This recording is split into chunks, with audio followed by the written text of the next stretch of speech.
welcome to Dr.Aparna's Healthcare. So today we are going to discuss about the condition obesity. Obesity is a condition characterized by excess of adipose tissue mass, or in simple term, excess of fat.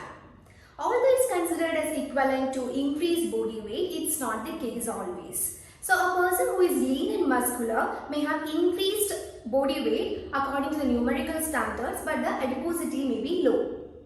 So there are different ways to measure this obesity.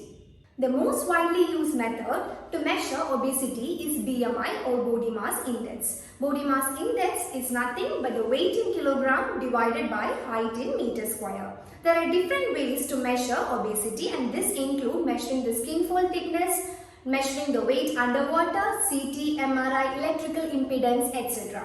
So out of all this, we commonly use the method BMI or measuring body mass index. A BMI of 30 is considered to be an obese person. A normal BMI is considered to be 18.5 to 24.9. A person with BMI rate between 25 to 30 is considered to be overweight. Distribution of the adipose tissue mass in different anatomical depots has substantial implications for morbidity. And that's why abdominal as well as the intra-abdominal subcutaneous fat has more significance than the fat distributed in the buttocks or the lower extremity. And that's the reason we measure waist to hip ratio to analyze obesity. A waist to hip ratio greater than 0.9 in females and greater than 1 in males is considered to be abnormal.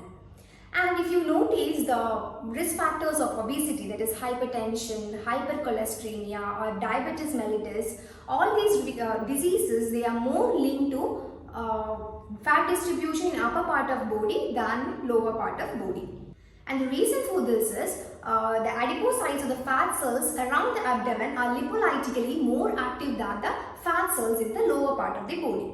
Now let's understand what are the causes of obesity. The first and important cause of the obesity is the behavior as well as habit of an individual, and this includes physical inactivity, the diet of a person, eating habit. Eating habit include different eating habits like binge eating, night eating, overeating, etc. and sleep deprivation. There are different environmental as well as cultural factors also influencing obesity, and this include the availability and the composition of diet and the physical activity changes on an individual. Another important factor associated with obesity is the genes. Genes also play an important role in obesity, and the hereditability of weight is similar to that of height. Medical causes of obesity include hypothalamic disorders. So hypothalamus is a part of brain which is mainly involved in synthesizing hormone which control different functions of the body like hunger, sleep and several other functions. So any defect in this part can also contribute to obesity, and this is called hypothalamic obesity. And another one is decrease in the thyroid hormone, decreased level of growth hormone, increased level of cortisol hormone causing a condition called Cushing syndrome, and also hypogonadism is another major cause for obesity. So hypogonadism is a condition in which the testis or ovary is not functioning properly. This is because of the decreased level of hormones, testosterone or estrogen. So what is the pathogenesis of obesity? The pathogenesis is just very simple, that is increased energy intake, or it could be decreased energy expenditure, or a combination of both, or when there is an energy imbalance, you can say in simple terms.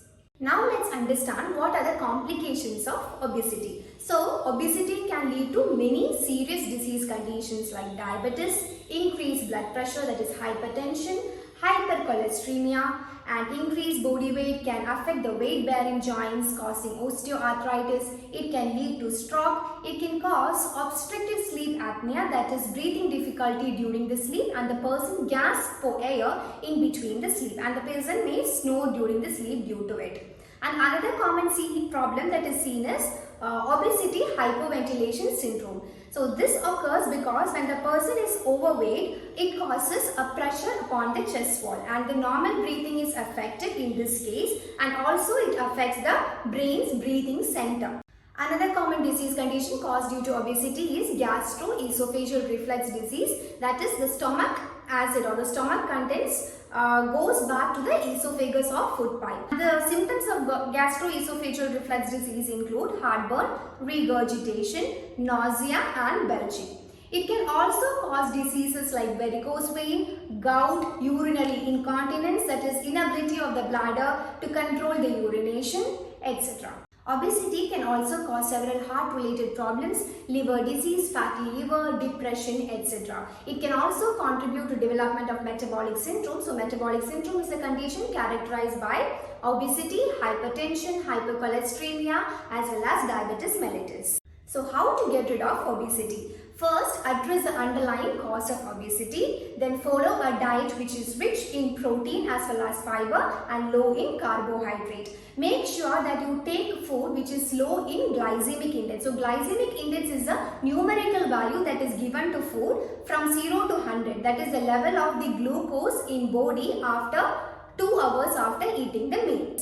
And the food with glycemic index value less than 55 is considered to be the food with lower glycemic index, and those with value above 70 is considered to be high glycemic index food. So make sure that you do not include the high glycemic index food in your diet, and this high glycemic index food include processed food, sugar containing beverages, soda, fruit juices, fast food, burger, fried chicken, whole bread, donut, potatoes, fried food, etc.